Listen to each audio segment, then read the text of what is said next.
So I'd say, for the offline perspective, this is the way that we're going to play with it. Is how do you make sure that you're driving choice and that you're there, that you're the player. And now I would say the biggest change that I've seen in the last couple of years is that customers are the ones that are telling what they need and not the other way around.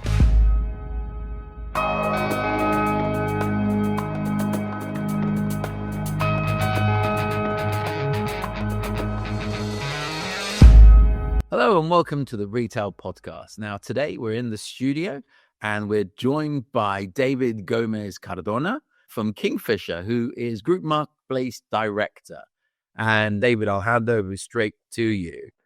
Yeah, I mean, thank you, Alex, and thanks for the intro.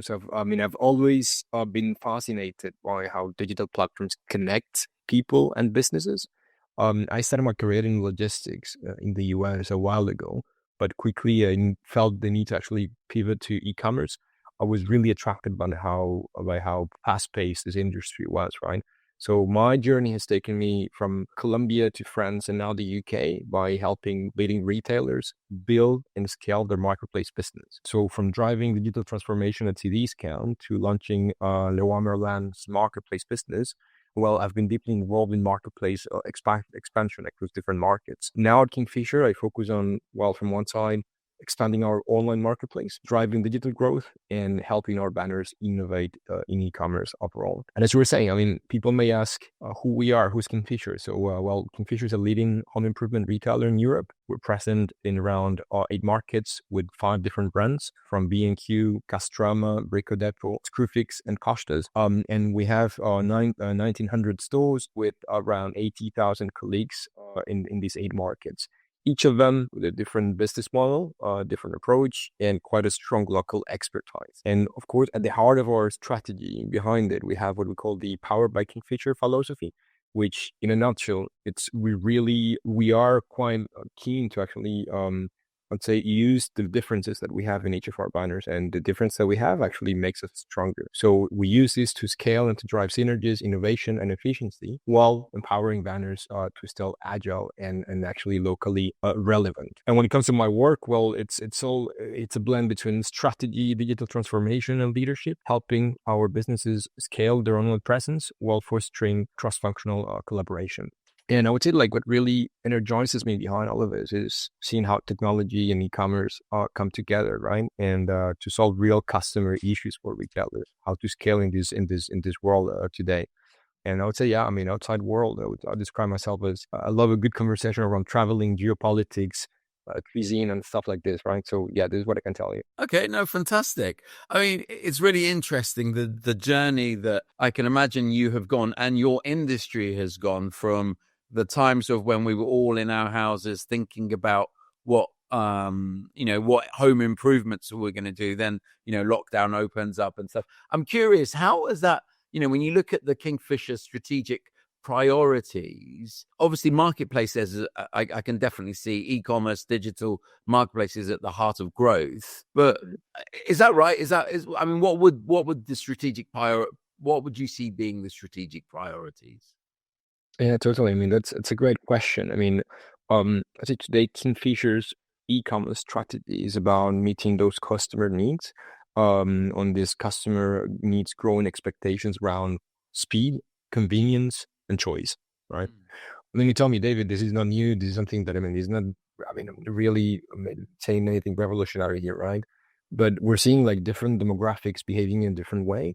So from young consumers, young generations, to those that are in more urban areas, expectations are actually changing quite rapidly, whether it comes from rapid delivery to convenience and click and collect, returning a product in store, to the rise of social commerce that is actually shifting the market itself. Yeah, this goes beyond retailers' natural capabilities.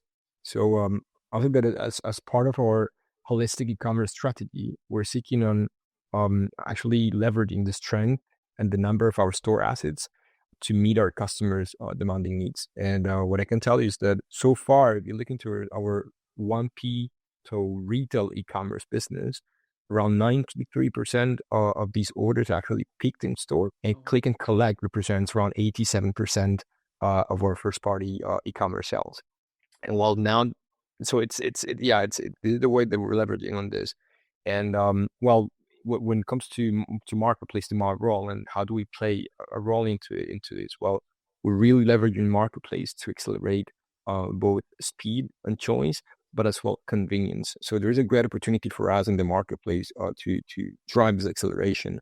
And I think we were mentioning it before, but we're targeting to I mean, we have a huge ambition actually representing a third of the group e-commerce sales to our marketplace in a medium term. Yeah. Okay. Wow. So I'm just curious on one of the trends, if you have seen a trend in terms of how quickly people want things, because it used to, I'm your general opinion, not necessarily what Kingfisher's focus is on, but are you seeing, is there a need? Do people want things in 4 hours or 1 hour, or are they happy with the 30-minute, 24-hour window?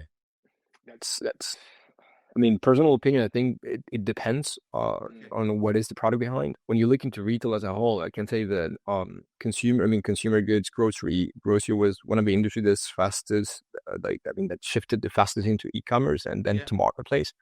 While home improvement, DIY as a whole took a little bit longer. And when seeing, taking this wave of e-commerce a little bit later than everyone else. And the reason I say this is because it's directly linked with speed of delivery from customers.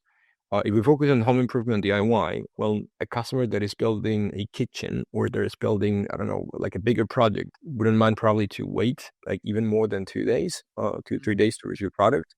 Yeah. While if you're fixing something urgently, where you will need to have it, I would say in 30 minutes. And this is specifically what we've done. With Screwfix, with the Screwfix Sprint, which actually delivers anywhere in the UK in less than 1 hour. So as a customer, you go into the app and you can get everything in less than 1 hour, whether you want it delivered in or collected in the store. So specifically for Screwfix, that's any of the products on their e-commerce website you can get within that time frame. Yes, that's right. And then how does that go into when you look at marketplace and the banners that your marketplaces serve? So how do you then decide when you're going into new markets? What does that look like? So I'd say the way that we're looking at it, at the end, marketplace is not like the end goal, but it's more around how do we serve those three principles of speed, convenience, and choice. Yeah. We truly believe that marketplace is a great tool to get there, right? So if you look at it, we take a step back and think about where do we stand, how we done, and how we're serving this. We opened the UK's first home improvement marketplace with in DIY.com, B&Q, right? This was in 2022, and at the time we were targeting how to go and I would say improve our choice for customers in the UK. We went from circa, I would say 50,000 SKUs back in February 22 to today more than 1.5 million products that are available for customers, and this now representing around 40% of B&Q's online sales.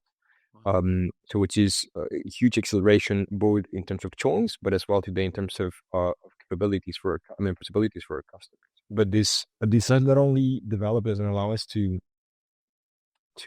accelerate and strengthen and improve our choice for customers, but as well enable our banners to reach new customers. So when we look at it retrospectively, well, we know that in DIY.com, around 50% of our customers are actually new customers to B&Q, and around 25% of them have never been to a store. So in a country which is the UK, you may say, hey, B&Q, everyone knows B&Q. Yes, but we're actually accepting new customers through a marketplace, right? Yeah. And this is not the case only for B&Q in the UK, but actually as well for our other marketplaces. And now that we're live with the marketplace in all key markets, so basically in B&Q in the UK, with Brico Dépôt in Spain and Portugal, Castorama in France since March 2024. We most recently launched our marketplace in Castorama, Poland, a market that, it's really a market where we're strong, and we're really looking forward to using this power of marketplaces to accelerate our digital growth. And yeah, that's what I can tell you. So I assume there's still because your expansion has been phenomenal. You still see that expansion across the regions, basically. Yes, so we continue to see that expansion for sure, and we truly believe today that this growth that was going to have in the market already established is going to be fully accelerated by our capacity to grow our digital business. And all of that, as you were saying, underpinned by our strengths within classical retail stores, and that connection that we can make between both the e-commerce world and our stores. You mentioned about people shopping online that aren't necessarily physical shoppers. But is there a conversion number to that? Or is that part of the strategy to get those people to convert to become physical visitors? Or not really? I mean, is that, or is the other way around? I'm just confused. How would you look at that? Do you look at that as positive? Yeah, sorry.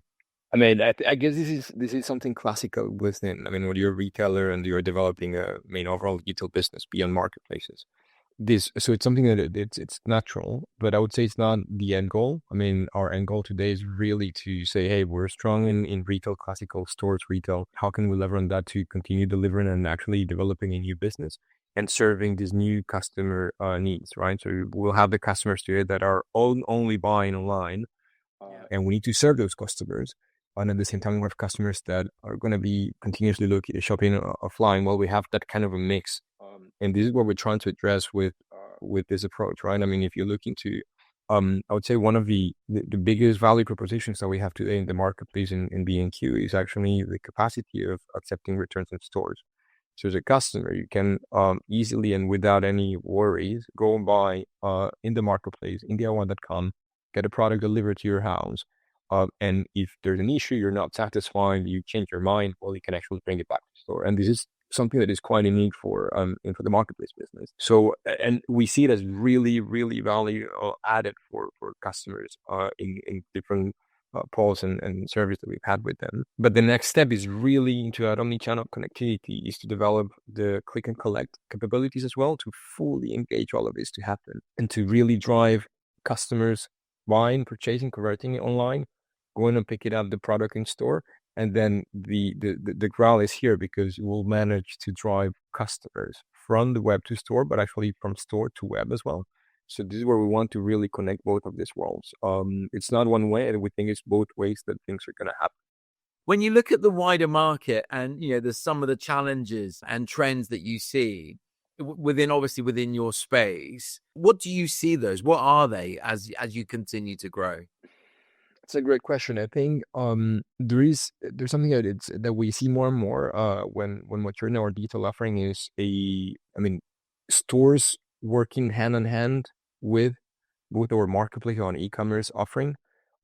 So I think there's a huge opportunity for retailers out there. I mean, they have this kind of setup, which is if you're a store member, store staff, and you have the capacity to not only answer your customer needs, the customer you have in front of you with the stock that you have in your store, but actually with a wider offer, this is a huge opportunity. So today stores are of course having their own main role, but as well being more of a showroom and a place for us to physically show our offering to customers, but actually drive them and agnostically convert them, whether it's in store, whether it's online, whether it's delivery.